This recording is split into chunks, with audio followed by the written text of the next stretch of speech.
Hello guys, welcome back to our channel. आजच्या व्हिडिओमध्ये नेमकं आपण काय डिस्कस करणार आहोत, तर आपण युनिट 1 ऑफ मेडिसिनल केमिस्ट्री 2 बद्दल डिस्कस करणार आहोत for a semester 5. See guys, we already discuss about that topic.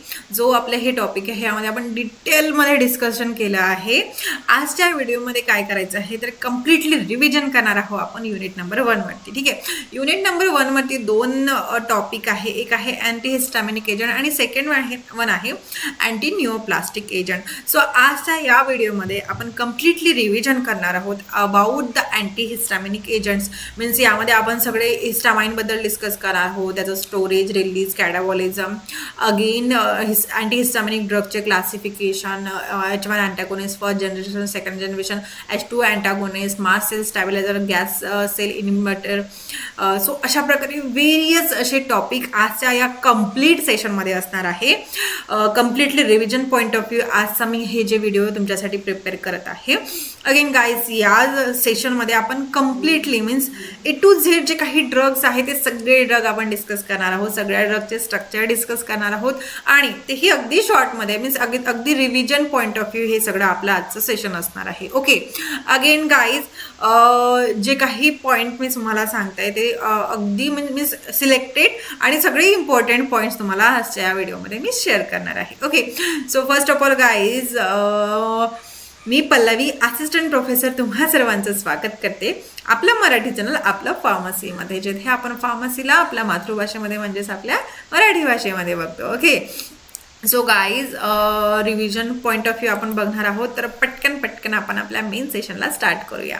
So guys, first of all, ही अँटीहिस्टामिनिक एजंट, तर आपल्याला माहिती आहे की जे असे एजंट जे हिस्टामाइनला अपोज करतात. ओके, सो मग आपल्याला हिस्टामाइन काय आहे हे माहिती असायला पाहिजे.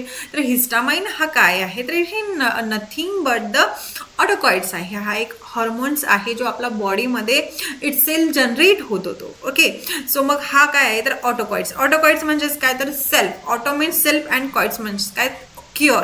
मीन्स असा एका हॉर्मोन जो आपल्या बॉडीमध्ये स्वतः प्रिपेअर होतो आणि स्वतः तो क्युअर होण्यासाठी रिस्पॉन्सिबल आहे, त्याला आपण हिस्टामाइन म्हणतो. ओके, आता हिस्ट आणि अमाइन याला जर ब्रेकडाऊन केलं तर काय होतं, तर हिस्ट मीन्स हिस्टला आपण टिश्यू म्हणतो. ठीक आहे, आणि अमाइन म्हणजेच काय, तर amino group, that is NH2 group.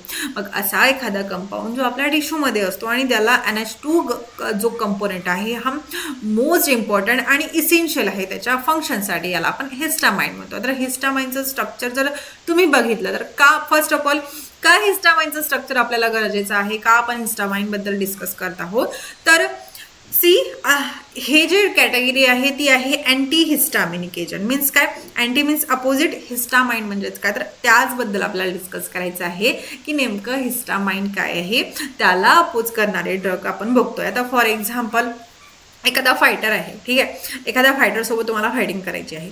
मग आता तुम्हाला त्या फायटरबद्दल सगळं माहिती असणार, तेव्हा कुठे तुम्ही त्याला डिफेन्स करणार आहे, राईट? का, तर त्याचे जे काही वीक पॉईंट आहे, स्ट्रॉंग पॉईंट आहे, त्याची काही फिजिकल बॉडी आहे, मेंटॅलिटी आहे, कशा प्रकारे तो अटॅक करतो, हे सगळं बघून तेव्हा आपण त्याला डिफेन्स करू शकतो, तेव्हा आपण त्याला हरवू शकतो. लाईकवाईज, जर आपल्याला हिस्टामाइनबद्दल माहिती आहे प्रॉपरली, तो कुठे जाऊन ॲक्ट होतो, तो त्याची ॲक्शन कशा प्रकारे शो करतो, तो बॉडीमध्ये नेमकं काय इफेक्ट शो करतो, तो कुठली ॲक्टिव्हिटी इन्क्रीज करतो, कुठली ॲक्टिव्हिटी डिक्रीज करतो, हे जर आपल्याला माहिती असणार तर त्यावरती अपोज करणारे ड्रगला आपण इझिली प्रिपेअर करू शकतो, इझिली स्टडी आउट करू शकतो. ओके, सो म्हणून आपल्याला हिस्टामाइन माहिती असणं गरजेचं आहे, त्याचे रिसेप्टार्स माहिती असणं पाहिजे, गरजेचं आहे, तो कशा प्रकारे सिंथेसाइज्ड होतो, कशा प्रकारे तो डिस्ट्रॉय होतो, सगळं एकूण एक गोष्ट आपल्याला हिस्टामाइनबद्दल माहिती असणं गरजेचं आहे. का, तर त्याच्या अपोजिट करणारे ड्रगचे कॅटेगरी आपण बघतो आहे. या कम्प्लीट युनिटबद्दल आपण त्याचबद्दल डिस्कस करणार आहोत. एकदा आपल्याला हिस्टामाइनचं फंक्शन माहिती झालं तर आपण त्याला अपोजिट करणारं फंक्शन इझिली सांगू शकतो. ठीक आहे, सो म्हणून मग हे हिस्टामाइनचं स्ट्रक्चर आपल्याला माहिती असणं गरजेचं आहे. का, तर जे काही अपोजिट करणारे जे काही ड्रग्स असणार आहे त्यांचं कम्प्लिटली जे स्ट्रक्चर आहे ते हिस्टामाइनचं सेम असणार आहे. ओके, सो म्हणून मग आता हिस्टामाइनचं स्ट्रक्चर जर आपण बघितलं तर यामध्ये काय आहे बघा, एक इमिडाझोल रिंग आहे. इमिडाझोल रिंग कशी असते, ही 5 मेंबर रिंग असते ज्यामध्ये 2 नायट्रोजन असतो. याला काय म्हणतो तर azole. Azole means nitro compound, आणि हा जो कुठला कंपाऊंड झाला तर हा आपला इमिडाझोल रिंग झाली. Okay, imidazole ring. आणि इथे बघा एक अमिनो ग्रुप आहे का, तर आपण हिस्टामाइनच्या नावातच आपण अमिनो ग्रुप बघितला होता. सो मग हिस्टामाइनमध्ये इमिडाझोल रिंग आणि अमाइन आहे, आणि ह्या दोघांना लिंक कोण करतं, ह्या दोघांना लिंक करणारं असतं एक ethylene bridge. Okay, ethylene bridge म्हणजेच काय, इथिल आपल्याला माहिती आहे की 2 कार्बन आहे, आणि ह्या 2 कार्बन मधनं प्रिपेअर झालेला जो ब्रिज असतो, जो पुल आपण ज्याला म्हणतो, तर कनेक्ट करणारा जो काही ब्रिज आहे त्याला आपण इथिलीन ब्रिज म्हणतो. ओके, सो हे 3 कंपोनंट आपल्यासाठी मोस्ट इम्पॉर्टंट आहे. फर्स्ट आहे इमिडाझोल रिंग, सेकंड वन आहे इथिलीन ब्रिज, आणि थर्ड वन आहे अमिनो कंपाऊंड. IUPAC नॉमेनक्लेचर काय असणार आहे बरं, 2,1H imidazole, 4YL that is ethylene, and ethane amine. Okay, so this is the IUPAC nomenclature for our histamine. ठीक आहे, सो आता हिस्टामाइन काय आहे हे आपल्याला माहिती झालं. आता हा हिस्टामाइन कशा प्रकारे सिंथेसाइज्ड होतो. ठीक आहे, बायोसिंथेसिस ऑफ हिस्टामाइन, आपल्या बॉडीमध्ये हा सिंथेसाइज्ड होतो हे आपल्याला माहिती आहे. हा एक लोकल हॉर्मोन आहे, म्हणजे ज्या ठिकाणी त्याची गरज आहे त्या ठिकाणी तो प्रिपेअर होतो आणि तिथेच तो त्याचे ऍक्शन शो करतो. हा झाला लोकल हॉर्मोन. ठीक आहे, आता बायोसिंथेसिस मग कशा प्रकारे सिंथेसाइज होतो, तर हा हिस्टिडीन पासून सिंथेसाइज होतो. हिस्टिडीन पासून एक रिॲक्शन होते, त्या रिॲक्शन थ्रू आपला हिस्टामाइन सिंथेसाइज होतो. कशा प्रकारे, आता हिस्टामाइनचं स्ट्रक्चर आपल्याला माहिती आहे. सो एक इमिडाझोल रिंग, इथिलीन ब्रिज आणि अमाइन. ठीक आहे, अमिनो कंपाऊंड. सो आता हिस्टिडीनचं जर स्ट्रक्चर तुम्ही बघितलं तर सेम आहे as like of our histamine, फक्त काहीतरी इथे COOH that is acid group इथे एक्स्ट्रा अटॅच झाला आहे. सो मग इथे काय होणार, आता याला जर हिस्टामाइनमध्ये आपल्याला कन्वर्ट करायचं आहे, मग काय करणार, हा जो आपला COOH ग्रुप आहे याला आपल्याला रिमूव्ह करावा लागणार. सो मग इथे हिस्टिडीन डिकार्बॉक्सिलेज हा एक एन्झाईम ॲक्ट होतो. ठीक आहे, काहीच नाही, फक्त एक हिस्टिडीन सेम नाव आहे, जो प्रिकर्सर आहे त्याचा मागे डिकार्बोक्सिलेज लागलाय. का डिकार्बोक्सिलेज लागला आहे, तर इथे जो कार्बन डायऑक्साईड आहे दॅट इज CO2 आहे, तो डिलोकलाइज्ड होतो, तो रिमूव्ह होतो, म्हणून तिथे आपण डिकार्बोक्सिलेट हा वर्ड यूज करतो. ओके, सो रट्टा मारायचा नाही, कन्सेप्ट वाईट आपल्याला सगळे पॉईंट आठवण ठेवायचे आहे. सो मग इथे COO ग्रुप हा रिमूव्ह होणार, आणि हा H काय करणार, तर हा इथे अगेन कार्बनला जाऊन अटॅच होणार to fulfil its valency. Okay, so मग इथे CH2 आणि NH2C, CH2 NH2 हा फॉर्म होतो. Okay, so histidine react with histidine decarboxylase and there is a formation of our histamine with the liberation of our carbon dioxide. Okay, so this is the biosynthesis of our histamine. आता directly तुम्हाला विचारणार नाही biosynthesis, विचारला तर कदाचित question येऊ शकतो, but हा आपल्याला बायोसिंथेसिस माहिती असणं गरजेचं आहे.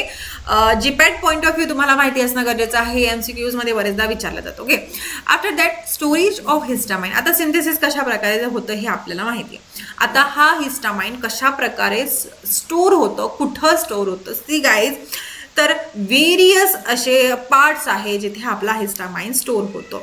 लाईक न्यूरॉन्समध्ये, नर्व्ज एंडिंगमध्ये बरेच असे ग्लँड्स आहे, स्पेशली जे मास्ट सेल आणि बेसोफिल सेल्स आहे, यामध्ये हा हिस्टामाइन स्टोर असतो. आता मला सांगा, मास्ट सेल आणि बेसोफिल सेल्स काय आहे, तर ऑब्व्हियसली हे आपले ब्लडचे कंपोनंट आहे, जे WBC आहे. WBCचे हे एक पार्ट आहे. ब्लड सांगा मला कुठं असतं, ब्लड ऑल ओव्हर आपल्या बॉडीमध्ये प्रेझेंट आहे. फक्त नेल्स आणि हेअर सोडलं तर ऑल ओव्हर बॉडीमध्ये आपलं ब्लड प्रेझेंट आहे. सो ऑल ओव्हर बॉडीमध्ये ब्लड प्रेझेंट आहे मीन्स काय, तर WBC प्रेझेंट आहे. It is a one of the component of our blood. So WBC present आहे, तर मग त्यामध्ये मास्ट सेल आणि बेसोफिल सेल सुद्धा प्रेझेंट आहे. सो ऑल ओव्हर आपण म्हणू शकतो की हिस्टामाइन कुठे स्टोर होतं, तर ऑल ओव्हर आपल्या बॉडीमध्ये, ऑल ओव्हर आपल्या एकूण एक ऑर्गनमध्ये हा हिस्टामाइन स्टोर होतो. स्पेशली मास्ट सेल आणि बेसोफिल सेल हे याचं स्टोरेजचं ठिकाण आहे. ओके, याचं घर आहे आपण ज्याला आपल्या भाषेमध्ये म्हणणार. मग आता याच्यामध्ये कुठे प्रेझेंट असतो, तर यामध्ये ग्रॅन्युल्स प्रेझेंट असतात. सी इथे तुम्हाला ग्रॅन्युल्स दिसतंय. ह्या ग्रॅन्युल्समध्ये काय असतं की सी याला तर झूम करून जर आपण बघितलं तर अशा प्रकारे एक ग्रॅन्युल दिसणार आपल्याला, जो मास्ट सेल आणि बेसोफिल सेलमध्ये प्रेझेंट आहे. हिस्टामाइन ॲज सच हा इनॅक्टिव्ह असतो. हिस्टामाइन जेव्हा स्टोरेज असतो, जेव्हा म्हणजे मीन्स तो त्याच्या घरी असतो, तेव्हा तो रिलॅक्स्ड असतो. रिलॅक्स कशामुळे असतो? आता तुम्ही तुमच्या घरीच आहेच फॉर एक्झाम्पल आणि तुम्ही रिलॅक्स्ड आहे. कशामुळे रिलॅक्स्ड होता? तुम्ही मम्मी पप्पा घरी असले की तुम्ही रिलॅक्स असतात ना. सो सेम वाईज इथे हिस्टामाइन काय करतो, हेपॅरिनसोबत एक बॉन्ड फॉर्म करतो. ठीक आहे, एक कॉम्प्लेक्स फॉर्म करतो ज्यामुळे तो इनॲक्टिव्ह असतो. ठीक आहे, आपण रिलॅक्स्ड असतो आपल्या घरी का? तर आपण आपल्या मम्मी पप्पासोबत बॉन्डिंगमध्ये असतो, त्यांचा तिथे थोडाफार आपल्याला धाक असतो, राईट? म्हणून आपण रिलॅक्स्ड असतो. आणि हिस्टामाइन सुद्धा जेव्हा हेपॅरिनसोबत बॉन्ड फॉर्म केला असतो जेव्हा तो त्याच्या घरी असतो तेव्हा तो इनॅक्टिव्ह असतो. बट अशी जेव्हा कंडिशन जेव्हा तो बाहेर जातो तेव्हा हा बॉन्ड ब्रेक होतो आणि तो ॲक्टिव्ह होतो. ठीक आहे, ते आपण पुढे बघूया कशा प्रकारे हिस्टामाइन रिलीज होतो. ठीक आहे, आता मास्ट सेल आहे, मास्ट सेलमध्ये किंवा बेसोफिल सेल आहे, कुठल्याही प्रकारचं सेल, त्यामध्ये हिस्टामाइन आपल्याला माहिती आहे हेपॅरिनसोबत एक बॉन्ड फॉर्म केला आहे. ठीक आहे, आता यावरती काही रिसेप्टार्स प्रेझेंट आहे. कशावरती? मास्ट सेल आणि बेसोफिल सेल्समध्ये जे WBC मध्ये प्रेझेंट आहे. तर WBC जे आहे आपल्या बॉडीमध्ये आपण त्याला डिफेन्स मेकॅनिझम म्हणतो. ठीक आहे, कुठलाही इन्फेक्शन आलं तर पहिले WBC आपल्याला रिॲक्शन शो करतो, पहिले तो फायटिंगसाठी जातो. सो हा इम्युन सिस्टीमसाठी रिस्पॉन्सिबल आहे. सो याच्यामध्ये काही रिसेप्टार्स प्रेझेंट आहे, याला आपण अँटीबॉडी ज्याला IgE म्हणतो. ठीक आहे, अँटीबॉडी काय आहे तर आपल्याला माहिती आहे की आपल्या बॉडीमध्ये एक डिफेन्स मेकॅनिझम आहे. तर हे अँटीबॉडीज काय करतात, हे जे अँटीबॉडी रिसेप्टार्स आहेत, हे रिसेप्टार्स काय करणार तर अँटीजनसोबत बॉन्ड फॉर्म करतं. कशा प्रकारे? आता ही माहिती आपल्याला डिफेन्स सिस्टीम आहे, WBC डिफेन्स सिस्टीम आहे. हा ॲक्टिव्ह कधी होता? तर फॉर एक्झाम्पल पहा, एक गार्ड आहे, फॉर एक्झाम्पल एखादा इंडिया बॉर्डर आहे, त्याच्यामध्ये आपले आर्मी प्रेझेंट आहे. मग आता ही आर्मी केव्हा आपली डिफेन्स करणार? जेव्हा एखादा फॉरेन अनवॉन्टेड व्यक्ती येणार जो आपल्या भारतावरती जर फॉर एक्झाम्पल अटॅक करत आहे, मग आपण ते ॲक्टिवेट केव्हा होणार? आपण ॲसच त्यांना काही नाही करणार, पण जोपर्यंत तो आपल्याला हार्मफुल करणार नाही तोपर्यंत आपण काहीतरी रिॲक्शन देणार नाही. जेव्हा त्याने आपल्यावर अटॅक करायला ठरवलं तेव्हा आपण काय त्याला सोडणार नाही. सो फॉरेन बॉडी जो आहे सेम आपल्या बॉडीमध्ये जो एक्सटर्नली आहे, जो अनवॉन्टेड आहे, जो आपल्या बॉडीला हार्मफुल प्रोड्यूस करू शकतो, असा जो अँटीजन आला तर त्याला रिॲक्शन शो करायसाठी आपली अँटीबॉडी रिॲक्शन शो करते. ठीक आहे, अँटीबॉडी त्याच्यासोबत फाईट करते. ठीक आहे, सो मग इथे अँटीजन अँटीबॉडी कॉम्प्लेक्स फॉर्म होतं. यामुळं काय होतं, ह्या कॉम्प्लेक्समुळं एक प्रोटीन कायनेज एन्झाईम आहे ती ॲक्टिवेट होतं.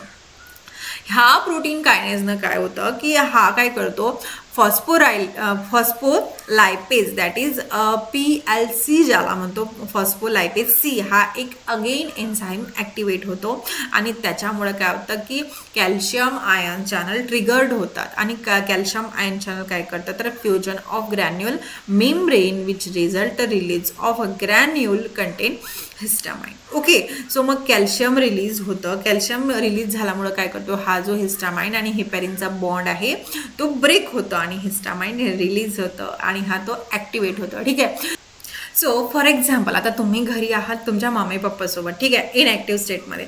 मग अशा वेळेस तुमचा मित्र आला आणि तुम्हाला बाहेर घेऊन जायला म्हटलं तर तुम्ही लगेच रिलीज होतात, तुमची मम्मी पप्पा. ठीक आहे, एखादा असा मित्र असतो ना मम्मीला खूप सज्जन वाटतो आपल्या, बट असतं की नसतं हे आपल्यालाच माहीत असतं, राईट? सो मग तशा वेळेस काय होतं की तो मित्र काय करणार, आपल्याला बाहेर घेऊन जाणार आणि आपण आपल्या फुल ॲक्टिवेटेड मोडमध्ये असतो. सो हिस्टामाइनसोबत सुद्धा असंच होतं. ठीक आहे, सो याला तुम्ही रिलेट करू शकता तुमच्या पर्सनल लाईफसोबत आणि तुम्हाला ह्या पॉईंट्स इझिली आठवणार. छोट्या छोट्या फनी गोष्टीमध्ये आठवण ठेवण्याचा ट्राय करा पॉईंट, आणि सो दॅट काय होणार की छोट्या छोट्या गोष्टीमुळे तुम्ही जर आठवणार तर तुम्हाला जो हार्ड जरी पॉईंट असला तरी इझिली आठवणार. ठीक आहे, so after that the catabolism of histamine. आता हिस्टामाइन इम्युन सिस्टीमला आपल्या रिस्पॉन्सिबल आहे. जे काही इन्फ्लामेशन म्हणा, आता बॉडी आहे, बॉडीमध्ये कुठलाही अनवॉन्टेड सबस्टन्सने रिॲक्शन केली तर त्याला डिफेन्स करायसाठी हा आपला हिस्टामाइन नेहमी ॲक्टिवेट असतो, लाईक डिफेन्स सिस्टीम. जसं आपल्या बॉर्डरला आपली आर्मी डिफेन्स करते, लाईकवाईज आपल्या बॉडीला फर्स्ट डिफेन्स सिस्टीम कोण देतं तर WBC, आणि लाईकवाईज कोण WBC मध्ये काय आहे बेसोफिल सेल्स आणि मास्ट सेल्स, आणि त्यामध्ये काय तर आपला हिस्टामाइन. मीन्स काय तर इनडायरेक्टली हिस्टामाइन हा आपला डिफेन्स सिस्टीमला रिस्पॉन्सिबल आहे. मग आता काहीतरी असणार कंटिन्युअसली. आता मला सांगा, आता कंटिन्युअसली आता एखादी डस्ट आली तुमच्या नोजमध्ये गेली, आपण काय करतो, स्नीझिंग करतो, डस्ट निघून गेली, मीन्स हिस्टामाइनने तिथे रिॲक्शन शो केली आणि डस्ट बाहेर गेली. बट हिस्टामाइन कंटिन्युअसली रिलीज होत आहे तर कंटिन्युअसली स्नीझिंग होणार, कंटिन्युअसली आपण शिंकणार आणि जे अनवॉन्टेड आहे, जे आपल्याला कंटिन्युअसली नको, ठीक आहे, फॉरेन सबस्टन्स आला गेला ठीक आहे, बट कंटिन्युअसली ती थिंक होत असणार तर ते आपल्याला अनवॉन्टेड आहे. कुठलीही गोष्ट जर जास्त असली तर ती हार्मफुल होऊ शकतं, ठीक आहे. सो मग इथे आपल्याला त्याचं डिस्ट्रॉय होणं गरजेचं आहे. स्नेझिंग झालं तर मग तिथे तो ब्रेकडाऊन होणं गरजेचं आहे. मग तिथे काय इम्पॉर्टंट आहे तर तिथं कॅटाबॉलिझम म्हणजे त्याचं ब्रेकडाऊन होणं गरजेचं आहे.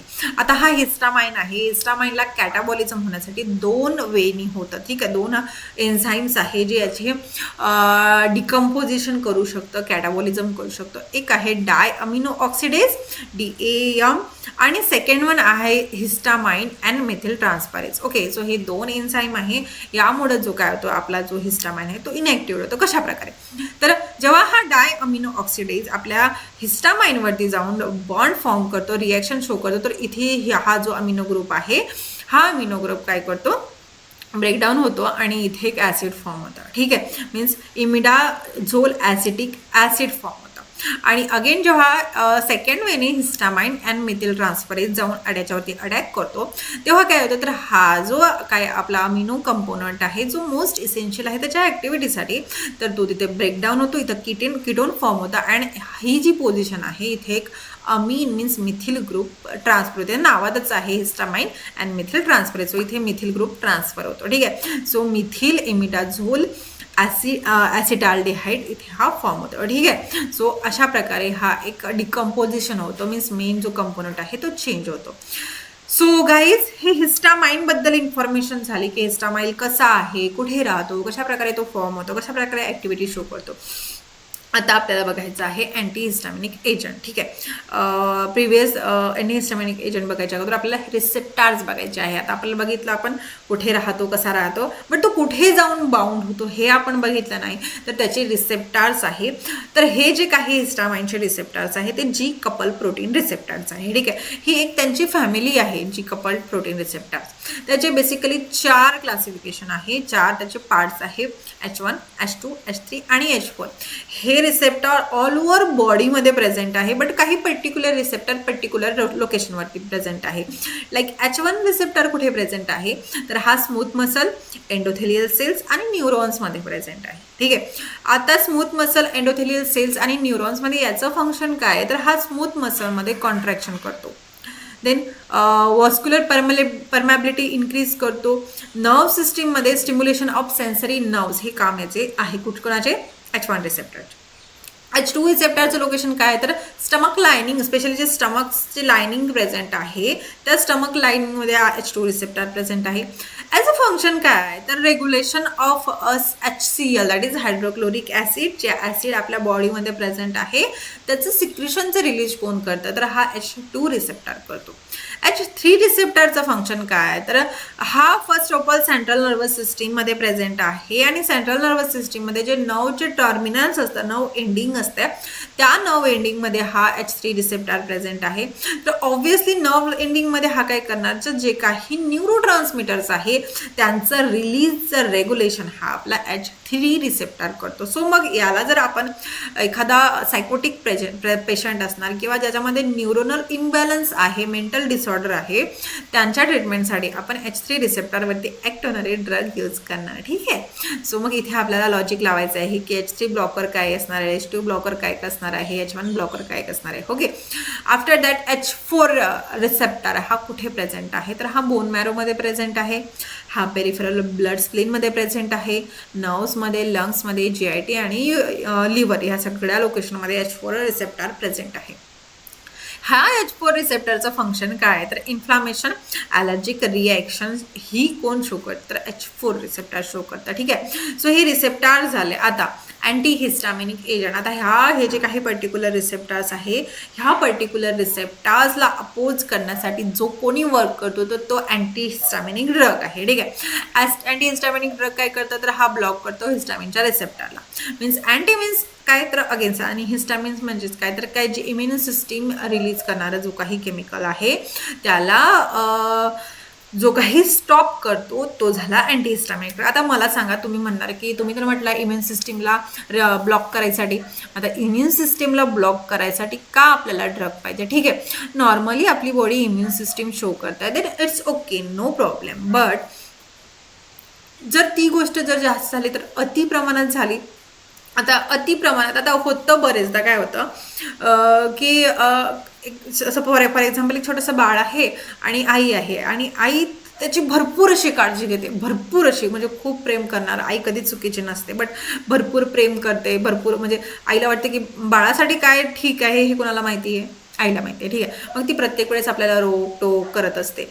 बट हे जर अति प्रमाणात झालं, ठीक आहे, लहानपणी केलं ठीक आहे, मुलांना काही वाटत नाही, मुलं लहान असतात. बट जे 24-25चा झाला त्याच्यानंतर मम्मीने सेम रिॲक्शन शो केले, प्रत्येक ठिकाणी तुम्हाला टोकलं किंवा प्रत्येक तुम्हाला तुमच्यावरती बाउंड्रीज ठेवल्या, तर मग तुम्हाला ते काय होतं? नको नको होतं. ठीक आहे, ती जरी तिच्या जागेवर बरोबर असणार, पण तुम्हाला नको नको होतं ना.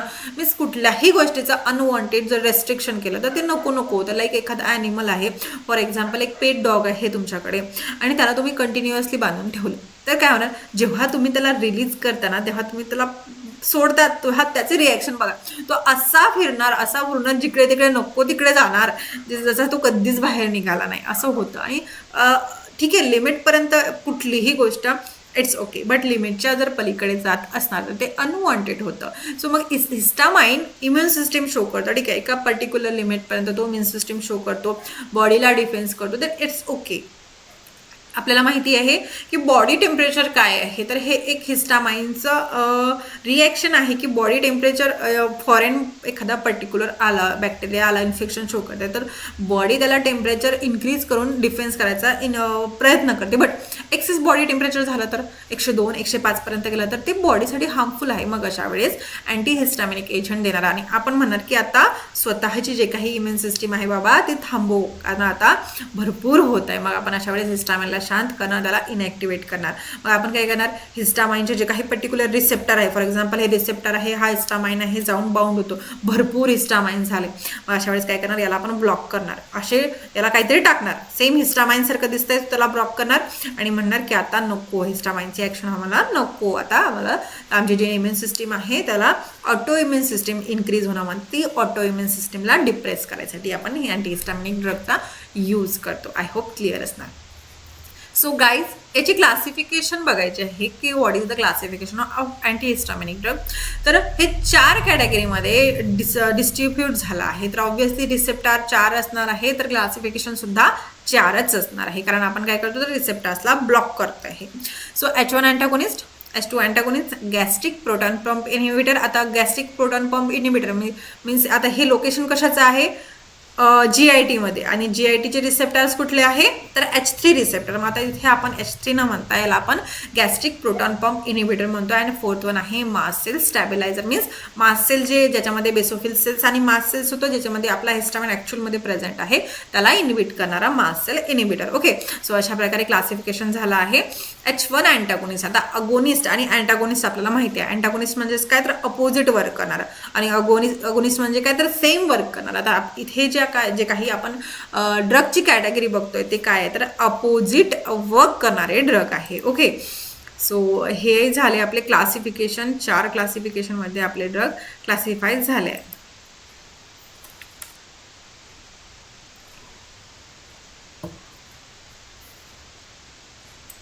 ओके, सो गाईज, फर्स्ट क्लासमध्ये काय आहे? तर फर्स्ट क्लासमध्ये 2 सब क्लास येतात, फर्स्ट जनरेशन आणि सेकंड जनरेशन. आता हे जे फर्स्ट जनरेशनचे ड्रग आहे, तर ऑब्व्हियसली जे पहिले डिस्कवर झालेले ड्रग आहे. सेकंड जनरेशनचे जे ड्रग्स आहे, मीन्स काय? तर पहिल्या जनरेशनमध्ये काहीतरी प्रॉब्लेम येत होता, तर त्याला क्युअर करण्यासाठी सेकंड जनरेशन, म्हणजे त्याला ओव्हरकम करण्यासाठी सेकंड जनरेशन स्टार्ट केले आहे. त्यामध्ये भरपूर ड्रग आहे आणि आपण सगळे ड्रग बघणार आहोत. बट 3 असे बेसिक ड्रग आहे या ड्रगचं सिंथेसिस बघायचे, कारण ते आपले स्टारवाले ड्रग आहे. आणि आपल्याला माहिती आहे की जे स्टारवाले ड्रग असतात त्याचे आपल्याला सार माहिती असणं गरजेचं आहे, प्लस सिंथेसिस सुद्धा माहिती आहे असणं गरजेचं आहे. सो मग आपण काय करणार? जनरल सार बघणार आणि देन सिंथेसिस डिस्कस करणार. Okay, so first of all guys H1 antagonist, तर ऑब्व्हियसली जे H1 रिसेप्टर आहे यांना ब्लॉक करणारे ड्रग त्याला आपण H1 अँटागोनिस्ट म्हणतो. तर जनरली जे काही ॲलर्जिक रिॲक्शन असते, स्नेझिंग, कफिंग, रनिंग नोज, ह्या सगळ्या गोष्टीला सप्रेस करण्यासाठी आपण H1 अँटागोनिस्ट यूज करतो. तर हे जे काही H1 अँटागोनिस्ट आहे यांचं एक बेसिक स्ट्रक्चर आहे. तर सार हा मोस्ट इम्पॉर्टंट आहे. ह्या कॅटेगरीमध्ये जे काही ड्रग्स आहे याचे जनरल सार आहे. ठीक आहे, जनरल सार आपण बघणार आहोत आणि याचवरून तुम्हाला बाकी सगळ्यांचा सार लिहायचा आहे. तुम्ही इझिली लिहू शकता. एकदा सार लिहायची ट्रिक माहिती झाली की तुम्ही जनरल सार इझिली लिहू शकणार. ठीक आहे, सो बेसिक स्ट्रक्चर जर आपण बघितलं अँटीहिस्टॉमिनिक ड्रगचं, तर इथे काय असणार आहे, तर फर्स्ट आधी आपण हे स्ट्रक्चरला आपण नंबरिंग करणार आहे, लाईक फर्स्ट, सेकंड, थर्ड आणि फोर्थ. फर्स्टमध्ये काय, तर अरिल ग्रुप आहे 2, एक आहे AR आणि AR डॅश, हे झाले आपले अरिल ग्रुप. सेकंड वन काय आहे, तर हा एक्स आहे. एक्स मीन्स काय, हा कार्बन, हायड्रोजन किंवा नायट्रोजन किंवा ऑक्सिजन असू शकतो. ठीक आहे, सॉरी हायड्रोजन नाही. थर्ड काय, तर हा आहे इथिलीन ब्रिज, लाईक आपण जसं हिस्टामाइनचं स्ट्रक्चर बघितलं होतं. फोर्थ वन काय, तर नायट्रोजन कंपाऊंड, हा इथे बघा R आणि R1 याच्यावरती सबस्टिट्यूशन आहे. तर आता कुठल्याही कंपोनंटचा जर सार लिहायचा असणार तर आपल्याला काय करायचं आहे, स्ट्रक्चरला आधी डिवाइड करायचं आहे, नंबरिंग करायचं आहे depending on that functional group. Numbering झाल्यानंतर काय करायचं आहे, प्रत्येक कंपोनंट, प्रत्येक जे नंबरिंग केलं आहे यामध्ये आपण काही ॲडिशन केली किंवा काही कंपोनंट ॲड केला तर ॲक्टिव्हिटी इन्क्रीज होते का की डिक्रीज होते का, हेच लिहिणं म्हणजे सार. दॅट इज स्ट्रक्चर आणि ॲक्टिव्हिटी या दोघांमध्ये रिलेशनशिप लिहिणं म्हणजे सार.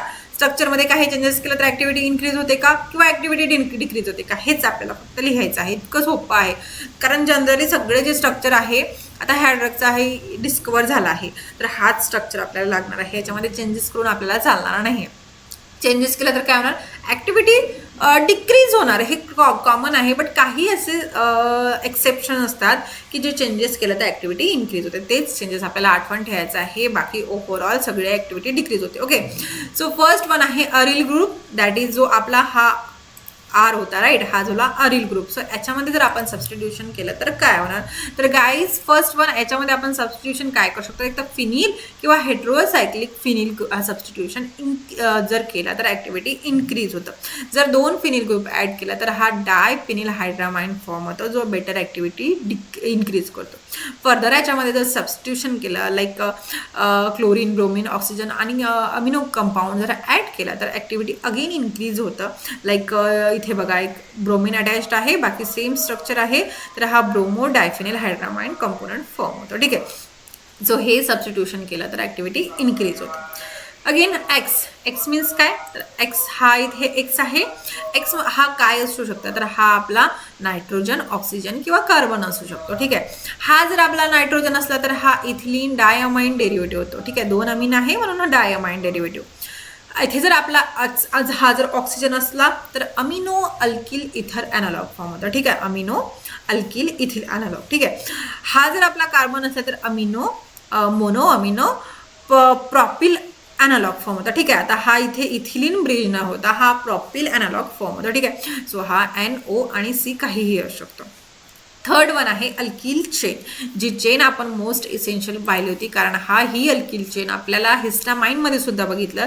तर यामध्ये आपण काही चेंजेस करू शकतो का, तर यस, ब्रांचिंग जर केली तर ॲक्टिव्हिटी डिक्रीज होते. ठीक आहे, सो इथे आपण ब्रांचिंग करू शकत नाही. बट एक्सेप्शन आहे प्रोमिथॅझिन.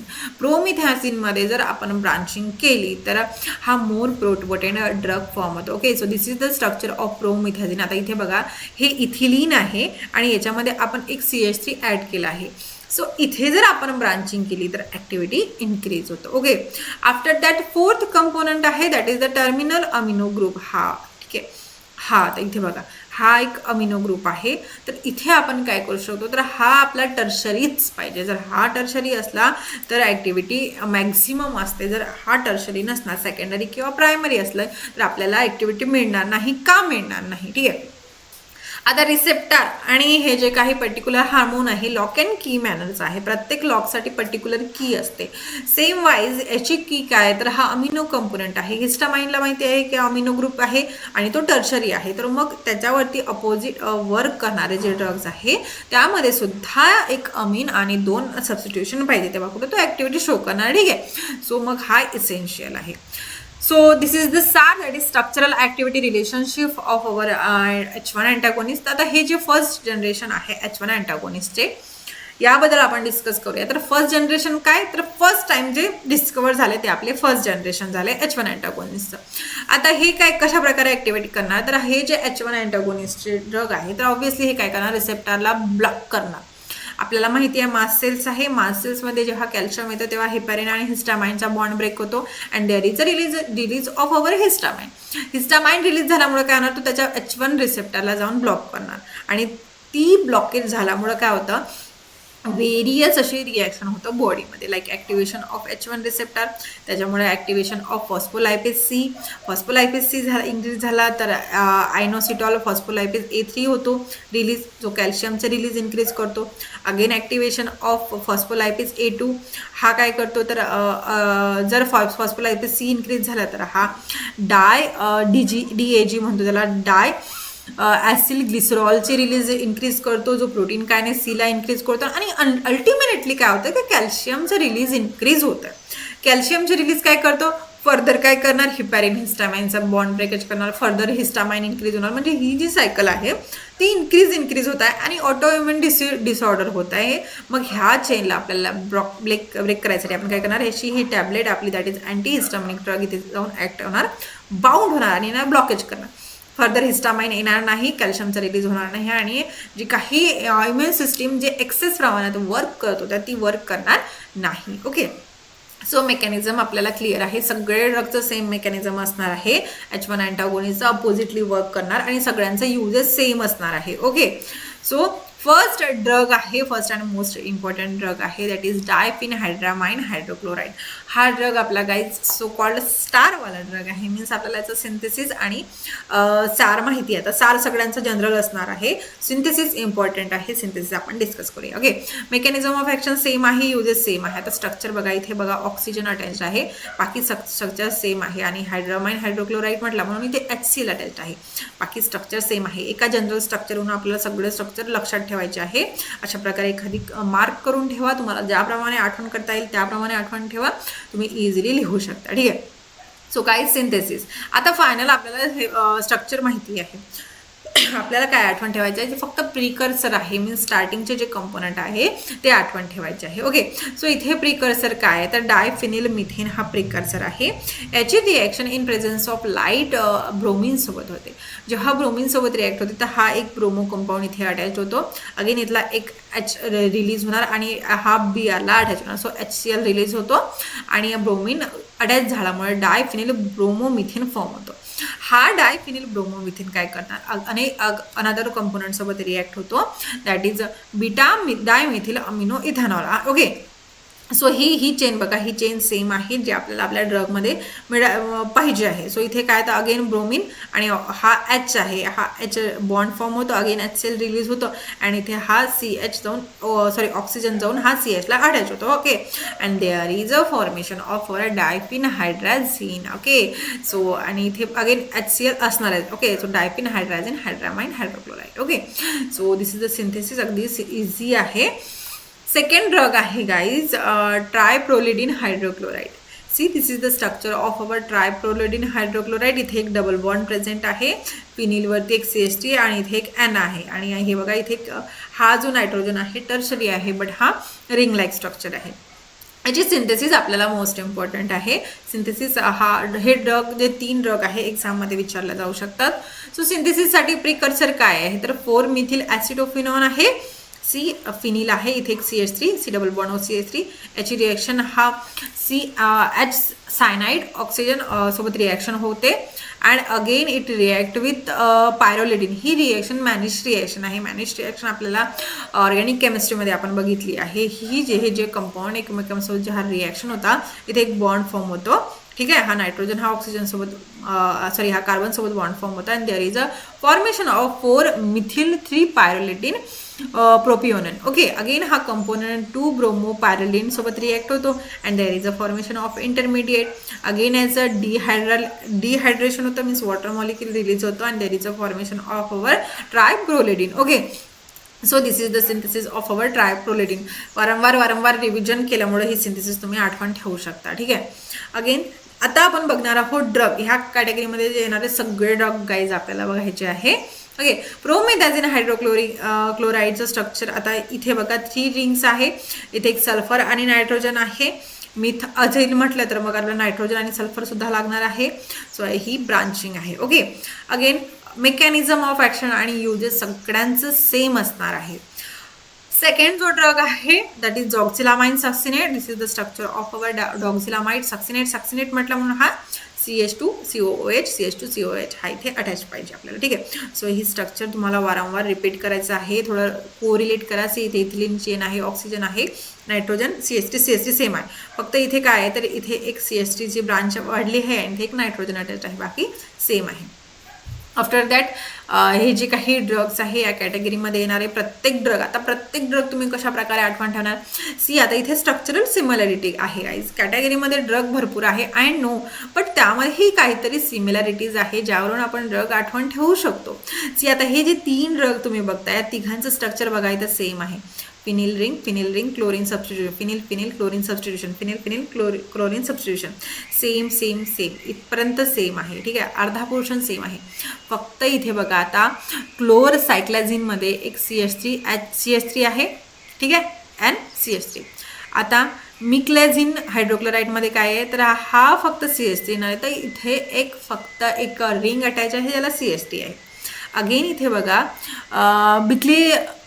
ब्युलायझिन हायड्रोक्लोराईडमध्ये बघा एक फिनिल रिंग आणि इथे बघा एक CH3 न तर इथे ब्युटेन आहे. ठीक आहे, ब्युटेनची ब्रांचिंग झाली आहे. सो हे 3 स्ट्रक्चर अशा प्रकारे आपल्याला आठवण ठेवायची आहे, नावं आठवण ठेवायची आहे. इझिली तुम्ही करू शकता. इथे सुद्धा आपण स्ट्रक्चरल सिमिलरिटी थोडंफार आठवण ठेवून स्ट्रक्चर आठवण ठेवू शकतो. ओके, अगेन फर्दर जे ड्रग्स आहे या कॅटेगरीमध्ये प्रत्येक ड्रगचा. आता इथे बघा इथे अगेन एक स्ट्रक्चरल सिमिलरिटी आहे. 2 ड्रग आहे ज्याचं स्ट्रक्चर इझिली आपण आठवण ठेवू शकतो. फक्त एकच डिफरन्स आहे. इथे बघा इथे कुठल्याही प्रकारचा डबल बॉन्ड नाही आहे, इथे एक डबल बॉन्ड आहे सायप्रोहेप्टॅडिन हायड्रोक्लोराईडमध्ये. ठीक आहे, बट अझॅटॅडिनमध्ये काय आहे तर इथे एक नायट्रोजन अटॅच्ड आहे, बाकी स्ट्रक्चर सेम आहे. सो अशी स्ट्रक्चरल सिमिलॅरिटी घेऊन आपल्याला ड्रग आठवण ठेवायचे आहे, कारण ह्या कॅटेगरीमध्ये जे ड्रग्स असणार आहे सगळ्यांचे मेकॅनिझम ऑफ ॲक्शन आणि युजेस सेम असणार आहे. आता इथे बघा इथे CH2 and CH3 हे सेम आहे. मॅलिएट म्हटला म्हणून हा इथे मॅलिएट अटॅच आहे आणि इथे 2 फिनिल रिंग, इथे एक Cl आणि इथे एक N आहे. प्रिव्हियस स्ट्रक्चरसोबत तुम्ही कंपॅरिझन करू शकता. इथे बघा इथे एक ब्रांचिंग आहे. सो अशा प्रकारे तुम्ही इझिली स्ट्रक्चर आठवण ठेवू शकता. स्ट्रक्चर भरपूर दिसत आहे म्हणून सब्जेक्ट हार्ड आहे असं नाही आहे. हे स्ट्रक्चर खूप इझी आहे, फक्त थोडं तुम्हाला कॉन्सन्ट्रेशन करून तो टॉपिक बघायचा आहे आणि स्ट्रक्चर बघा किती इझी होतं. ओके, सो गाईज ही झाली आपली फर्स्ट जनरेशन. सेकंड जनरेशन का डिस्कवर करण्यात आली तर फर्स्ट जनरेशनमध्ये काही साईड इफेक्ट होते. हे जे फर्स्ट जनरेशनचे जे ड्रग्स होते ते easily blood brain barrier cross करू शकत होते आणि आपल्याला माहिती आहे की ब्लड ब्रेन बॅरियर क्रॉस केल्यामुळे काय होणार आहे की ते सिडेटिव्ह आणि हिप्नोटिक सारखे प्रॉब्लेम शो करणार. सो फर्स्ट जनरेशनचे हे ड्रग आहे सिडेटिव्ह आणि हिप्नोटिक सारखे प्रॉब्लेम शो करत होते. सो मग त्यांना ओव्हरकम करण्यासाठी सेकंड जनरेशन डिस्कवर्ड करण्यात आली. सेकंड जनरेशनचे ड्रग कुठल्याही प्रकारचा ब्लड ब्रेन बॅरियर क्रॉस करू शकत नाही आणि म्हणूनच मग हे ड्रग आपल्याला इफेक्टिव्हली त्यांचं वर्क शो करतात. ओके, सो म्हणून हे सेकंड जनरेशन डिस्कवर्ड करण्यात आली. याच्यामध्ये जे ड्रग्स आहे ते आहे आर्टिमिझोडोल, then लोराटॅडिन, then after that we have cetrazine and levocetrazine. आता cetrazine levocetrazine तुम्ही भरपूर ड्रग ऐकलं असणार. काही जर सर्दी खोकला झाला तर आपल्याला माहिती आहे की सेट्राझिन घ्यायचं आणि त्यापेक्षाही बेटर ॲक्शन शो करणारे हे आपल्याला लिओसेट्राझिन आहे. आता सेट्राझिन आणि लिओसेट्राझिनचं स्ट्रक्चर जर तुम्ही बघितलं तर इथे काय सेम स्ट्रक्चर आहे, फक्त इथे एक ब्रांचिंग वाढली आहे. Okay, so guys structure same आहे. तुम्ही इझिली स्ट्रक्चर बघू शकता आणि इझिली करू शकता. This is a second generation. Then we have mast cell stabiliser. ही झाली आपली थर्ड कॅटेगरी.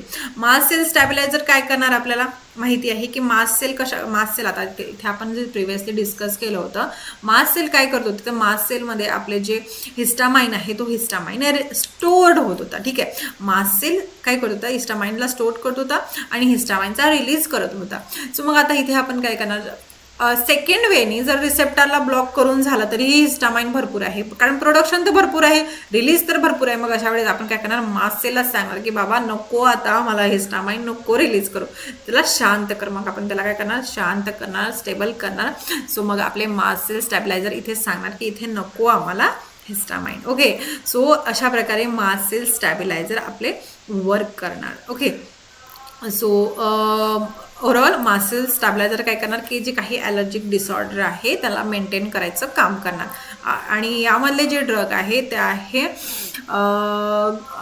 क्रोमोनिल सोडियम. हा क्रोमोनिल सोडियमचा स्ट्रक्चर आहे. हा काय करणार, जे डिग्रॅन्युलेशन होतं मास्ट सेलचं त्याला प्रिव्हेंट करतो. मीन्स काय, तर जे ग्रॅन्युअल स्टोर होते त्याला रिलीज करण्यासाठी स्टॉप करणार, आणि ऑब्व्हियसली जे कॅल्शियम इन्फ्लक्स आहे त्याला इनिबिट करणार. मीन्स काय, तर ओव्हरऑल हिस्टामाइनचा रिलीजला हा स्टॉप करणार. ठीक आहे, आणि दिस इज द स्ट्रक्चर. आता इथे बघा, छान असं मस्त स्ट्रक्चर आहे, तुम्ही इझिली करू शकता. का तर आता ही बघा, इथं मिरर इमेज आहे. हा एक रिंग, सेकंड रिंग, त्या ऑक्सिजन अटॅच, आणि हा COO N A compound same इथे आहे. मिरर इमेज आहे, तुम्हाला फार असं काही करायचं गरज नाही आहे. यूज सेम आहे. जे ब्रॉन्कियल अस्थमा आहे, एलर्जिक कंडिशन आहे, नॉझल सोल्युशनमध्ये हे यूज केले जाते. This is the mast cell stabiliser, ज्यामध्ये एकच ड्रग आहे. Then H2 antagonist. H2 अँटागोनिस्टमध्ये काय, आय थिंक ओव्हरलॅप झाला. ठीक आहे, आधी H2 अँटागोनिस्ट बघायचं होतं, बट ठीक आहे, मास्ट सेल स्टॅबिलायझर बघितलं, काही एक प्रॉब्लेम नाही आहे. H2 अँटागोनिस्ट काय करतो, तर H2 अँटागोनिस्ट ऑब्व्हियसली जे H2 रिसेप्टार्स आहे त्यांना ब्लॉक करणार, त्यांच्या जे काही रिॲक्शन आहे, ॲक्शन आहे त्याला ब्लॉक करणार. H2 रिसेप्टार कुठे प्रेझेंट असतं, तर ऑब्व्हियसली गॅस्ट्रिक ॲसिड सिक्रेशनसाठी हा रिस्पॉन्सिबल आहे, GIT-मध्ये प्रेझेंट आहे.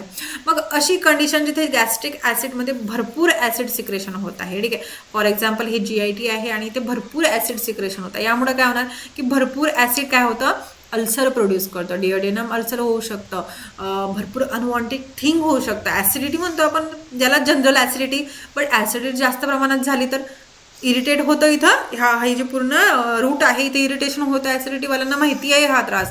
ठीक आहे, सो मग अशा वेळेस आपण काय करणार, असे ड्रग्स देणार, अँटासिड देतो आपण, ज्याचं स्टॅबिलाइज्ड करतं आपल्या हे जे रिसेप्टर्स आहे, HClचं सिक्रेशन डिक्रीज करतं. कशा प्रकारे, आता इथे बघा, आता ही जी सेल आहे याला आपण परायटल सेल म्हणतो, जे स्टमकमध्ये प्रेझेंट आहे. याला जर आपण प्रॉपरली असं झूम करून बघितलं ना, तर इथे अशा प्रकारे रिसेप्टर असतात. ही झाला स्टमक, हा आउटर लेअर स्टमक, आणि ही झाली आउटर लेअर स्टमकची. इनर साईडला काय असतं, हे काही रिसेप्टर्स आहेत, लाईक H2 रिसेप्टर, तिथं आपल्या हिस्टामाइन जाऊन बाउंड होतं. गॅस्ट्रिन आणि ACH हे काय करतात, कॅल्शियमला इन्फ्लक्स करतात, आणि कॅल्शियम इन्फ्लक्स झाल्यामुळे हा काय करतं, हा प्रोटॉन पंपला ॲक्टिवेट करतं. हा प्रोटॉन पंप काय करतं, पोटॅशियमला आत घेतं आणि कॅल्शियमला रिलीज करतं, हायड्रोजनला रिलीज करतं. सो मग इथे हायड्रोजन रिलीज होणार, परत क्लोरीन येणार, क्लोरीन आणि हायड्रोजनची रिॲक्शन झाली तर काय होतं, HCl फॉर्म होतं आणि HCl इरिटेशन शो करतो. मग आता आपले ड्रग काय करणार की ह्या रिसेप्टरला ब्लॉक करणार.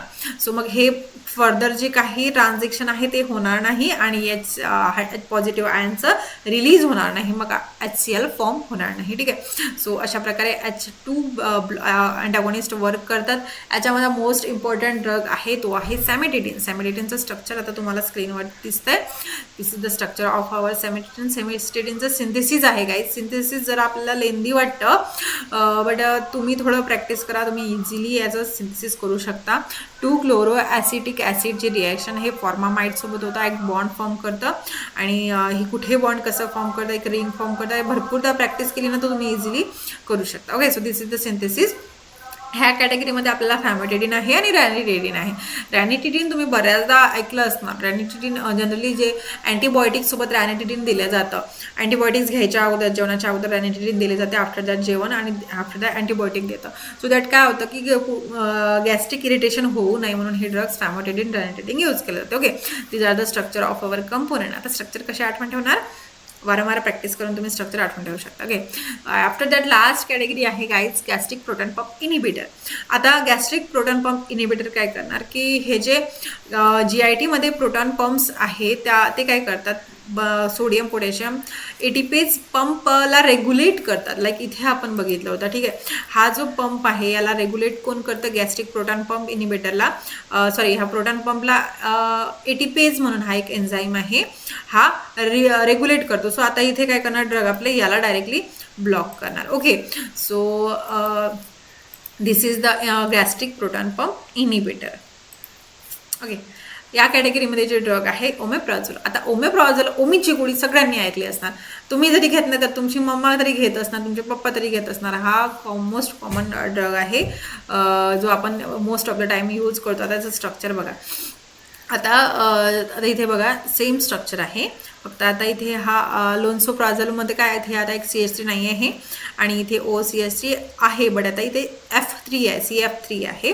बाकी स्ट्रक्चर सेम आहे आणि इथे एक OCH3 अटॅच्ड आहे, बाकी स्ट्रक्चर सेम आहे. सो अशा प्रकारे स्ट्रक्चरल सिमिलॅरिटी देऊन तुम्ही इझिली आठवण ठेवू शकता. आता इथे बघा सेम स्ट्रक्चर आहे दोघांचं, राबेप्राझोल आणि पेंटाप्राझोलचं, बट काय ते OCH आणि F2 हा अटॅच आहे, इथे असा कुठलाही कंपोनंट अटॅच नाही आहे. सो तुम्ही स्ट्रक्चर करू शकता. Okay, so guys I know video lecture थोडं लेंदी झालं. भरपूर असे कंपोनंट आपण बघितले आहे, भरपूर असं काही बघितलं, पण हा टॉपिकच तेवढा लेंदी आहे आणि यावरती आपल्याला तेवढं फोकस करावं लागतं. सो आय होप तुमची रिव्हिजन झाली असणार आणि याची जर PDF तुम्हाला पाहिजे असणार तर मी ही PPT आपल्या चॅनलवरती शेअर करेल, तुम्ही इझिली जाऊन डाउनलोड करू शकता. ओके, अगेन नेक्स्ट व्हिडिओमध्ये आपण काय करणार तर जो फर्स्ट कॅटेगरी आहे अँटीनिओप्लास्टिक एजंट ती आपण डिस्कस करूया. त्यावरती कम्प्लिटली अशीच रिव्हिजन करू. जरा लॉंग असणार आहे, लेंदी असणार आहे, बट हा कम्प्लिटली तुम्हाला इन्फॉर्मेटिव्ह असणार आहे. ओके, सो भेटूया नेक्स्ट व्हिडिओमध्ये आणि टिल देन बाय बाय.